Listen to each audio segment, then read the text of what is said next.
Hello, Scorpio, Sun, Moon, Rising, and Venus signs. Kamusta kayo? Sana po'y nasa mabuti kayong kalagayan. Welcome back po sa Star Tarot. Kung bago kayo dito, welcome din kayo. Thank you sa inyong support. I truly appreciate it. God bless you all.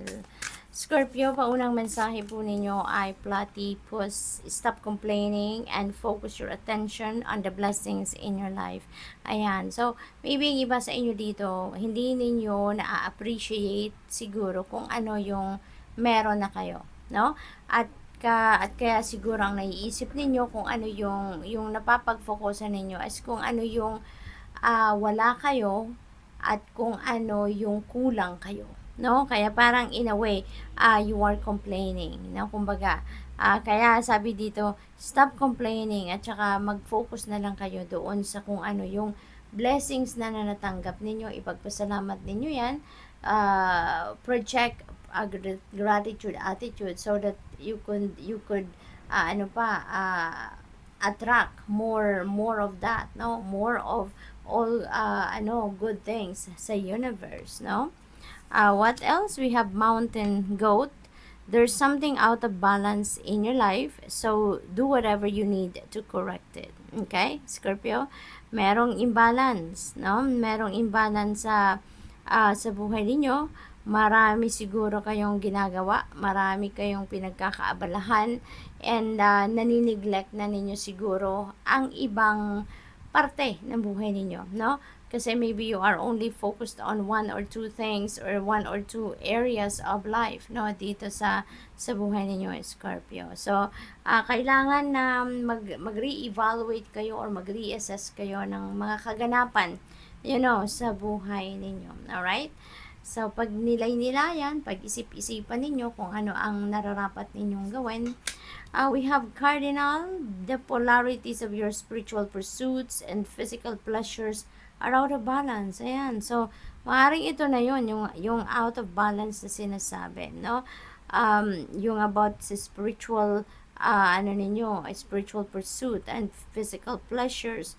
So, do whatever is necessary to bring them back to equilibrium. Ayan, so halos parehas ng sinasabi nito na ini-stress out ng ini-stress out ito sa inyo na talagang merong imbalance na nangyayari, Scorpio. Kaya, you may need to give yourself time para mag-isip, no? Para pag-isipan ng mga bagay na to, ano na ang mga nagaganap sa buhay ninyo? What are your priorities? What are the things that needs your attention right now, no?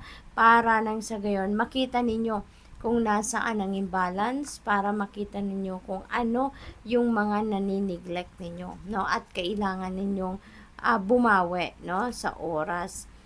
We have cheetah, get clear on your intention, stay focused, and move quickly to achieve your goal. Ayan.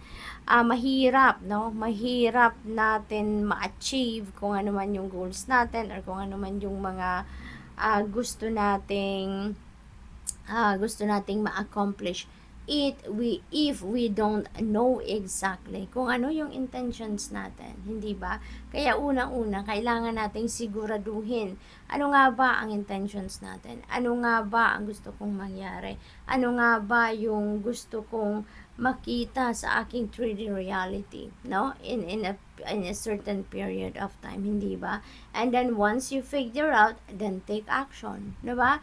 Kasi if you don't take action, if you don't take a single step, no, talagang nandiyan ka lang lagi sa zero, di ba? Walang progress, walang advancement na mangyayari kung hindi tayo magte-take ng action, di ba? Kung hindi natin sisimulan sa number 1, 'di ba? Kasi wala namang sitwasyon na magsisimula tayo sa kalahati agad, 'di ba? Lagi tayong magsisimula sa number 1.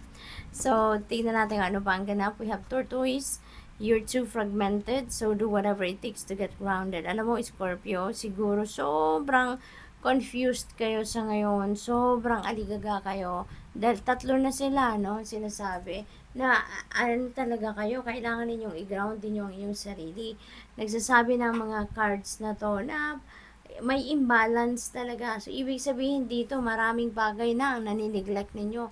Maraming bagay na ang hindi ninyo napagtutuunan ng pansin at yung panahon talaga, no? Scorpio. So, you really need to step back, no, a little. Magpahinga muna kayo, no? Umatras muna kayo ng kahit saglit lang. Take a time out, no? Sa kung ano man ang inyong mga pinagkakabalahan, sa ano man ang inyong mga pinagkakabisihan. Okay? Para nang kayo ay makapagpahinga. Okay? Makapagpahinga, makatulog man lang ng kahit saglit lang, you know? We have rattlesnake. The experiences that you're presently going through are an initiation into fulfilling your purpose as a healer. Ayan. So, maaari din ang iba sa inyo dito nako-confuse dahil sa mga nangyayari sa buhay ninyo sa ngayon.